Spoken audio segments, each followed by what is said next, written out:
Mind the pitfalls and watch for barriers to care transitions in this episode of Critical Conversations on Venous Thromboembolism, a MasterClass series on DVT and PE. Doctors Cohen and Doddleswig discuss the barriers to successful transitions of care among patients with VTE and offer interprofessional and multidisciplinary solutions to promote safe and high-quality care. Access the full series and complete the post-test for credit at peerview.com/HBR860. It's great to have you here for episode 5, Knocking Down Barriers in Transitions of Care. Transition across care settings is really a high-risk time for patients with VTE. So we're going to focus on ways to make it safer. And let's first look at some of the common pitfalls. Steve? What goes wrong? It's so many things that can occur. So one of the areas that I always like to emphasize at every step of the journey for the patient. So whether it's the patient's coming from the clinic to the emergency room to the hospital to home, is med reconciliation. The concept I always have in my mind is never discharge a patient. We own them throughout the entire continuum. And we have seen to have some sort of a standardized approach to follow-up. Because if there is some time when you have peri-procedural discontinuation of DOACs or other agents, that could put them in our patients in a much higher risk category. The area that I have embraced is something called CYBER. CYBER stands for Structured Interdisciplinary Bedside Rounding. And it really uses kind of a checklist for whether it's for high-risk medications like anticoagulations and other aspects of care that everybody has their designed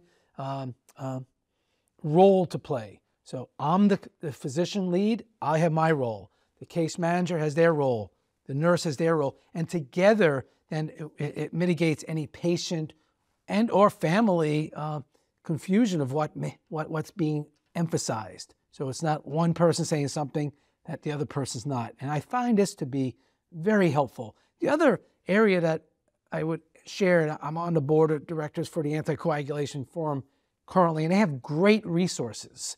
And most recently, the FDA, the US FDA, sponsored and has the Anticoagulation Forum in partnership with the National Quality Forum to come up with an anticoagulation stewardship playbook. Think about it like we had antimicrobial stewardship. But with antimicrobial stewardship, the concern was about overprescribing antibiotics at too low of a threshold. It's kind of the opposite with anticoagulation stewardship. We're underprescribing in a lot of circumstances, and there's 7 different elements that's mapped out, and it's available for download as a practice aid for free at acforum.org. We should talk about strategies to improve communication with the care team members across the care settings. And I guess from my point of view, I work in a setting where it's not an anticoagulation clinic, it's a thrombosis clinic, and I see patients with venous thrombosis, but also atrial fibrillation and congenital heart disease and and vascular disease, arterial disease. So what do we do to improve communication with our members? One of the things we do is we meet after the clinics and we discuss the cases and how we manage them. But we also have regular reviews of our patients, and we have pharmacists that step in. We have nurses that specialize in the more acute care, and all those things help us work together and understand what each of us are doing. What about from the discharge and the transition? You were saying you don't actually ever discharge a patient. You feel that you're responsible for them all the way through. Is that right, Steve? Yes, we want to have that mindset. Thanks for listening to that point. But I do think that the ownership, whether it's for me in the hospital setting or one of my colleagues in the clinic setting, we really have to own that whole transition. So it's not a a voltage drop of information exchange. That's really what I was trying to connote. And one of the essential pieces, of course, is the pharmacist in this effort, but also the case managers. And sometimes we utilize complex, outpatient complex case management because the risk is so high for some of these patients. We want to keep it tight for follow-up, tight for medications and duration of the anticoagulations as prescribed. And access could be really challenging, accessing the folks once they leave the hospital or the ER or what have you to land safely and have the requisite prescription there for the right duration. Yeah, that's true. So in our situation, we get them, they might come to ED, they'll be sent, if they're well enough, they'll come straight up to our clinic. One of our nurses and doctors will assess them, make a decision, and then they have a follow-up appointment that is at least a week or two before the medication is due to run out. That's standard. And then say they're going home, say they've been in hospital or going home, we can't discharge a hospital patient until a letter is emailed to the GP. And same with me.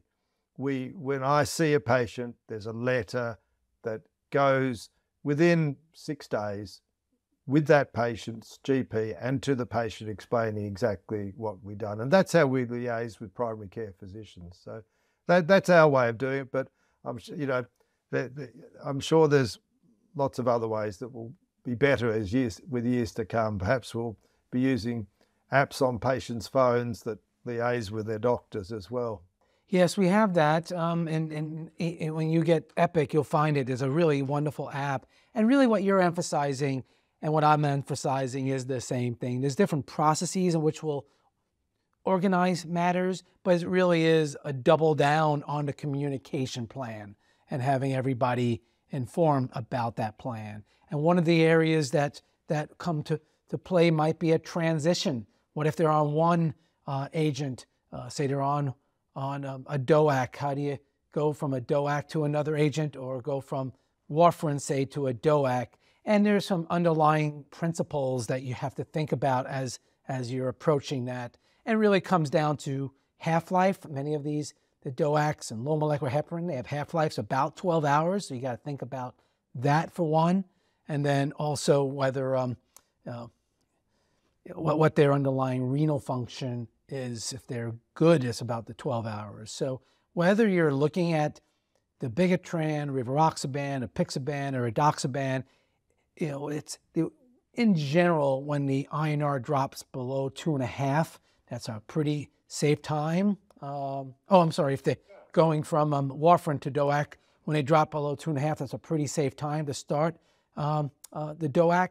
But it's going to vary slightly based upon the clinical trials. The RCTs had different protocols, and that would dictate whether it's a 2 or 2.5 or 3.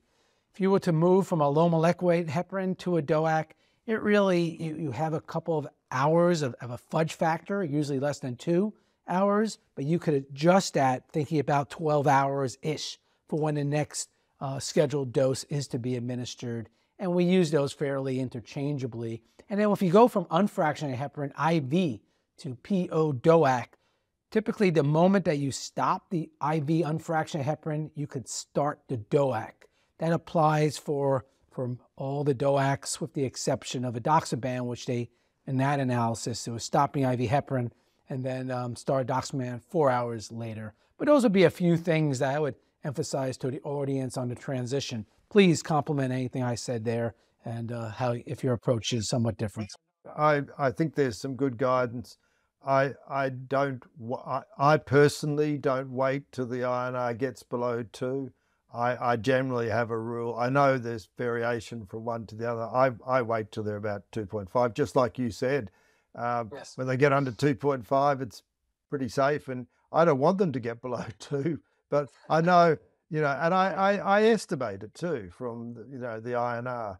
But I think we have to be aware of what to do with transitions in both directions and transitions with all the different drugs. And I think the guidance is is pretty good all in all. Maybe one point I might emphasize would be, because we have such challenges around access, I think it's everywhere, but certainly in the U.S., we're now starting to give patients a longer duration, longer prescription. So as opposed to a week or 2 weeks or maybe even 4 weeks, we might go months and give them just so they have the support. We want to follow up with them, but we want to make sure that they have the medication, especially in the early time where recurrence of VTE is so much higher than later on, that I am seeing that as an evolving practice to consider in one respect.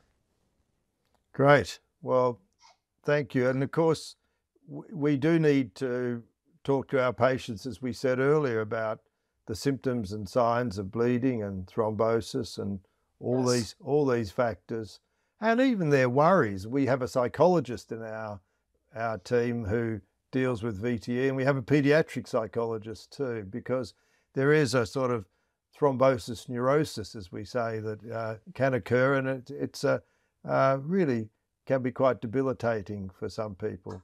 That's a great practice innovation that I really like hearing about. I have not heard that before. And one other practice innovation I'll share is that now in this current space, in-person access is actually not always needed.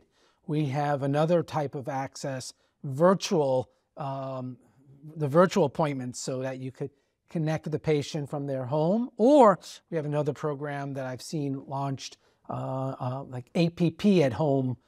So we have somebody follow up in their house, a nurse practitioner or a physician assistant, again, to encourage adherence and mitigate any readmission risk. So a few other ideas. Wonderful. Well, lots to consider there. And we've discussed some of the issues with anticoagulants and some of the things that arise during transitions. And do join us for our next episode, where we'll examine real-world evidence for anticoagulation in VTE management. Look forward to that, Steve. Thank you for listening to this podcast episode. Download the slides and practice aids for this episode and others at peerreview.com/HBR860. Be sure to listen to all 8 episodes in this MasterClass series and complete the post-test for instant credit at peerreview.com/HBR860. This activity is supported by an educational grant from the Bristol Myers Squibb and Pfizer Alliance.